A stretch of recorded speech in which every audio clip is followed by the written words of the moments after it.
Praise the lord. హల్లెలూయా. దేవుని పరిశుద్ధమైన నామానికి స్తుతి కలుగునుగాక. ఆమెన్. ఉదయకాలపు మన్నా అనే ఈ కార్యక్రమాన్ని చూస్తున్న మీ అందరికీ ప్రభు పేరట వందనాలు తెలియచేస్తూ ఉన్నాను. ఎలా ఉన్నారండి? దేవుని మహా గొప్ప కృపలో మనందరం కూడా క్షేమంగా ఉండటానికి దేవుడు మనకెంతో సహాయం చేశాడు. అందును బట్టి యేసయ్యకే సమస్త మహిమ కలుగునుగాక. ఆమెన్. హల్లెలూయా. పరిశుద్ధ గ్రంథంలో నుంచి ఒక వాక్య భాగాన్ని మనం ధ్యానం చేసుకుందాం. దానియేలు గ్రంథం 6వ అధ్యాయం 16వ వచనాన్ని మనం చదువుకుందాం. అంతట రాజు ఆజ్ఞ ఇయ్యగా బంట్రోతులు దానియేలును పట్టుకొని పోయి సింహముల గుహలో పడద్రోయగా రాజు, నీవు అనుదినము తప్పక సేవించుచున్న నీ దేవుడే నిన్ను రక్షించునని దానియేలుతో చెప్పాను. దేవునికి స్తోత్రం. హల్లెలూయా. మనం చదువుకున్నటువంటి ఈ వాక్య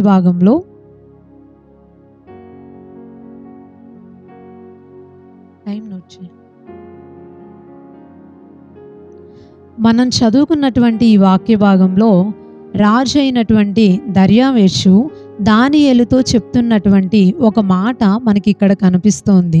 ఏమని అంటున్నాడు అంటే, నీవు అనుదినము తప్పక సేవించుచున్న నీ దేవుడే నిన్ను రక్షించును అని దానియేలుతో చెప్పాడు. దేవునికి స్తోత్రం. హల్లెలూయా.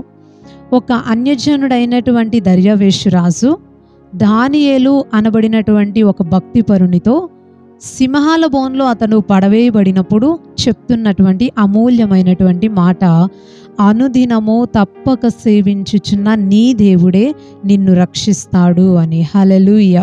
సహజంగా ఒక వ్యక్తి సింహాల బోన్లో పడవేయబడుతున్నాడు అనుకోండి, లేదు సింహం దగ్గరికి వెళ్తూ ఉన్నాడు అనుకోండి, అతన్ని ఆ చిక్కుకుపోయిన పరిస్థితుల్లో ఆ సింహాలు పట్టుకొని ఉన్నప్పుడు ఏ మనిషి అయినా వెళ్ళి ఆ వ్యక్తిని కాపాడగలుగుతారా? చాలా కష్టం కదా. అందుకే ఈ రాజుకి బాగా తెలుసు, మనిషి సింహాల బోన్లో పడినటువంటి దానియేలుని కాపాడలేడు, కానీ దేవుడు మాత్రమే అతన్ని రక్షించగలడు అని నమ్మి ఈ రాజు ఆ చక్కని పదాన్ని పలికాడు. దేవునికి స్తోత్రం. హల్లెలూయా. అసలు ఇంతకీ ఏం జరిగింది? ఎందుకు దానియేలుని సింహాల బోన్లో వేశారు? ఎందుకు దేవుడు అతన్ని రక్షిస్తాడు అని రాజు పలికాడు అనే విషయాన్ని మనం ఒకసారి క్లుప్తంగా ధ్యానం చేసుకుందాం. దానియేలు బబులోను దేశానికి ఒక బానిసగా వెళ్ళాడు. వెళ్ళిన తర్వాత దేవుడు దానియేలుని చాలా ఆశీర్వదించాడు. ఎంతగా ఆశీర్వదించాడు అంటే, ఒక బానిసగా వెళ్ళినటువంటి ఈ వ్యక్తిని దేవుడు ఆ దేశంలోనే, ఈ దర్యావేషు రాజు యొక్క ప్రభుత్వ కాలంలో ఆ యొక్క దేశంలోనే ఉన్నటువంటి అధికారులందరిపైన, అధిపతులందరిపైన ఉన్నతమైనటువంటి వ్యక్తిగా, దానియేలుని ముఖ్యుడిగా, ప్రథమమైన వ్యక్తిగా రాజు నియమించాడు. దేవునికి స్తోత్రం. హల్లెలూయా. ఈ 6వ అధ్యాయం 1వ వచనంలో మనకి కనబడుతూ ఉంటుంది. దర్యావేషు రాజుకి ఒకసారి ఆ దేశంలో అందరినీ చూసుకోవడానికి ఒక 120 మంది అధిపతుల్ని నియమించాలి అని అనిపించింది. ఆ 120 మందిని కూడా చూసుకోవడానికి 3 వ్యక్తుల్ని ప్రధానులుగా ఎంచాలి అనిపించింది. ఆ 3 వ్యక్తుల్లో కూడా మెయిన్ పర్సన్గా దానియేలుని ఆ రాజు నియమించాడు. దేవునికి స్తోత్రం. హల్లెలూయా. అంటే ఒక బానిసగా ఈ దేశంలోనికి వచ్చినటువంటి వ్యక్తి, ఒక పనివాడిగా ఉన్నటువంటి ఈ వ్యక్తి చివరికి ఎలాగ మారిపోయాడు అంటే, రాజు తర్వాత స్థానంలోనికి మారిపోయాడు. దేవునికి స్తోత్రం. హల్లెలూయా.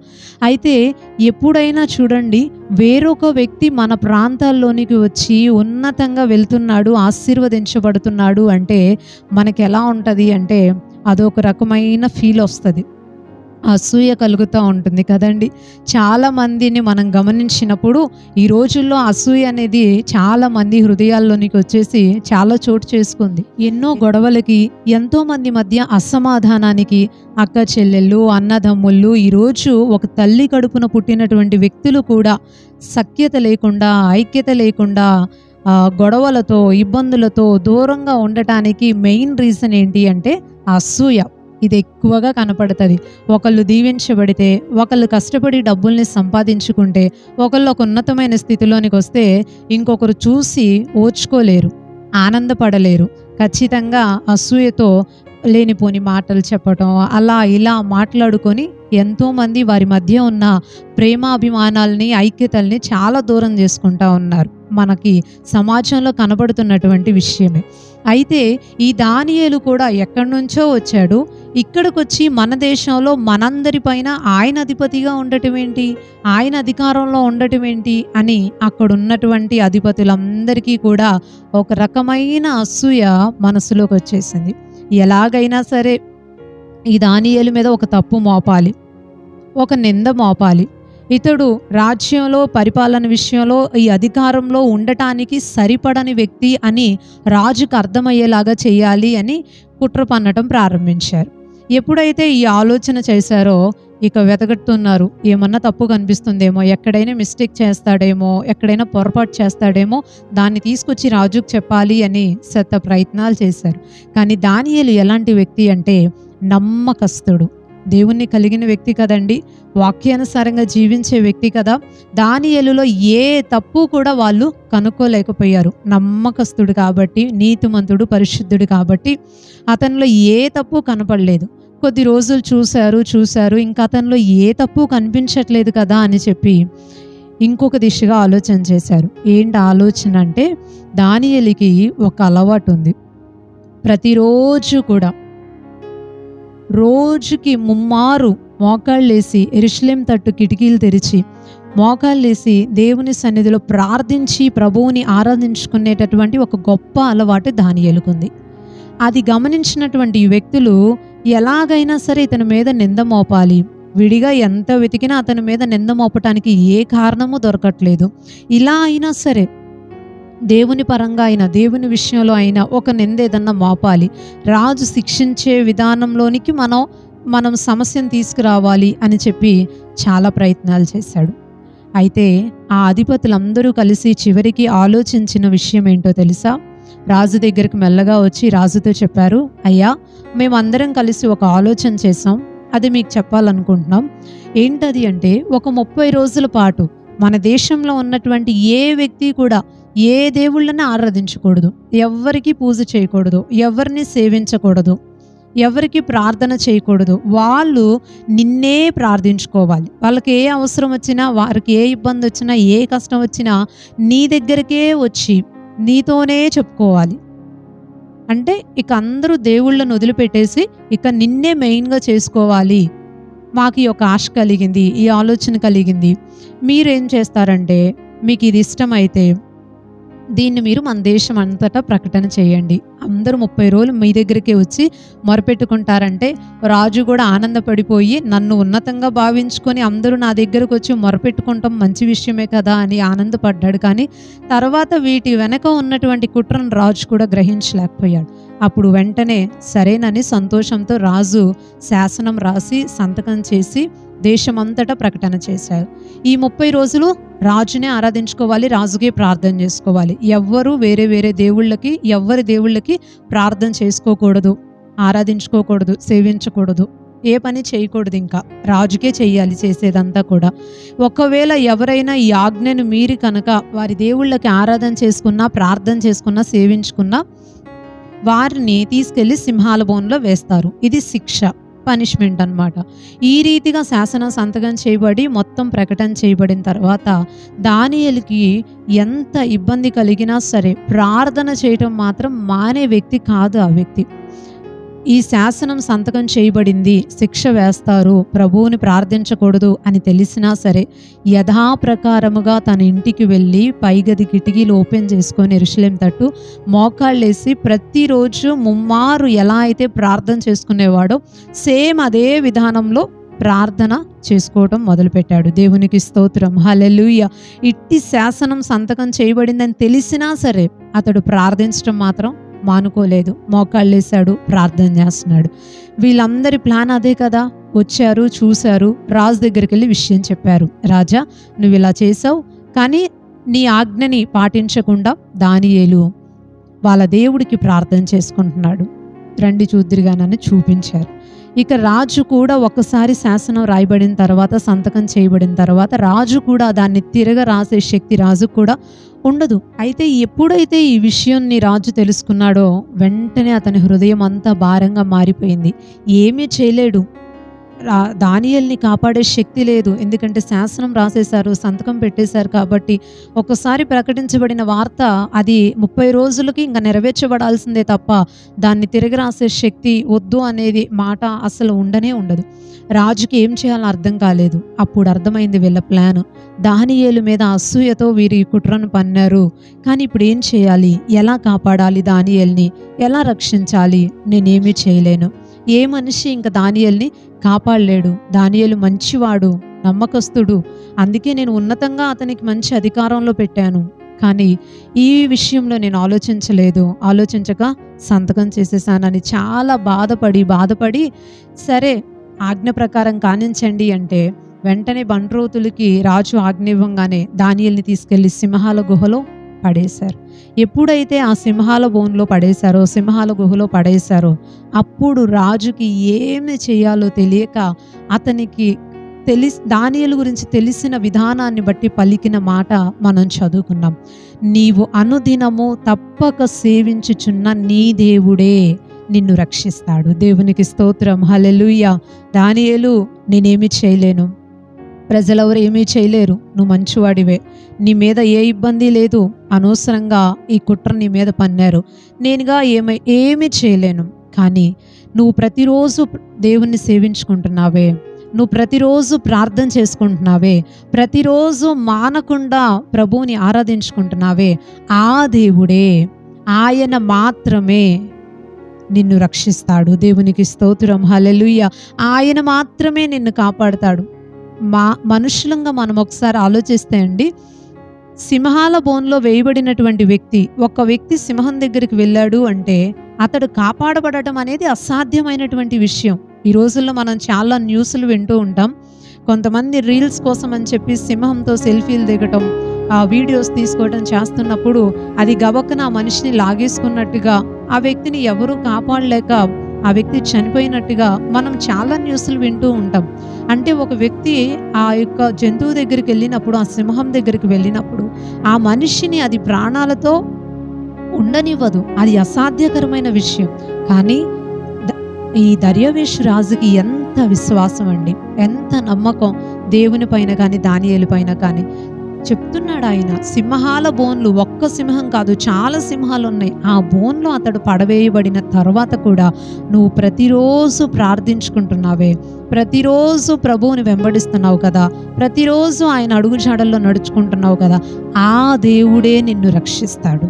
నువ్వు నమ్మకంగా కొలిచే నీ దేవుడే నిన్ను కాపాడుతాడు అని రాజు చెప్పాడు. దేవునికి స్తోత్రం, హల్లెలూయా. అయితే మనం కింద వచనాల్ని చదువుకుంటే దేవుడు అతనిని కాపాడాడు.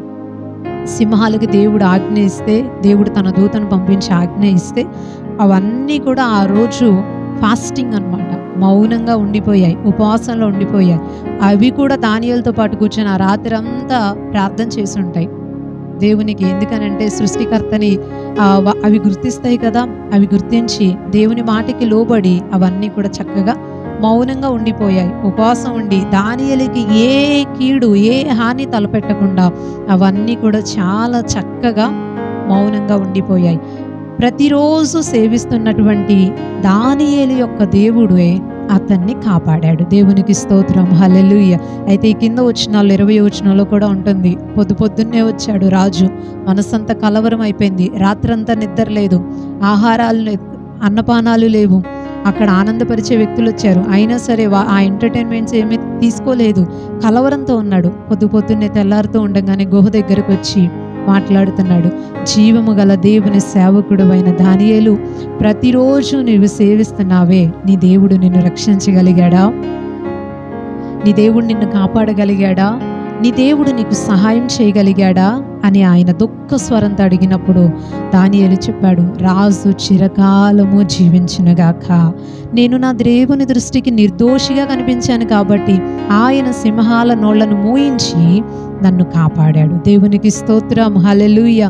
మనం ఆరాధిస్తున్న దేవుడు ఎలాంటి దేవుడు అనంటే ఆయన సింహాల నోళ్ల నుంచి మనల్ని కాపాడగలిగిన దేవుడు. అది అసాధ్యకరమైన విషయమే, అది జరగటం అనేది అసలు సాధ్యం కానటువంటి విషయమే. కానీ దేవుడు తన బిడ్డల్ని ఎలాగైనా కాపాడతాడు, ఎలాగైనా రక్షిస్తాడు, ఎలాగైనా సహాయం చేస్తాడు. అవును కదండి. మనం ఆరాధించేటటువంటి దేవుడు రక్షించే దేవుడు, విడిపించే దేవుడు, సహాయం చేయగలిగినటువంటి దేవుడు. ఆయన బిడ్డల్ని ఎప్పుడూ కూడా దేవుడు ఒంటరిగా విడిచిపెట్టలేదు.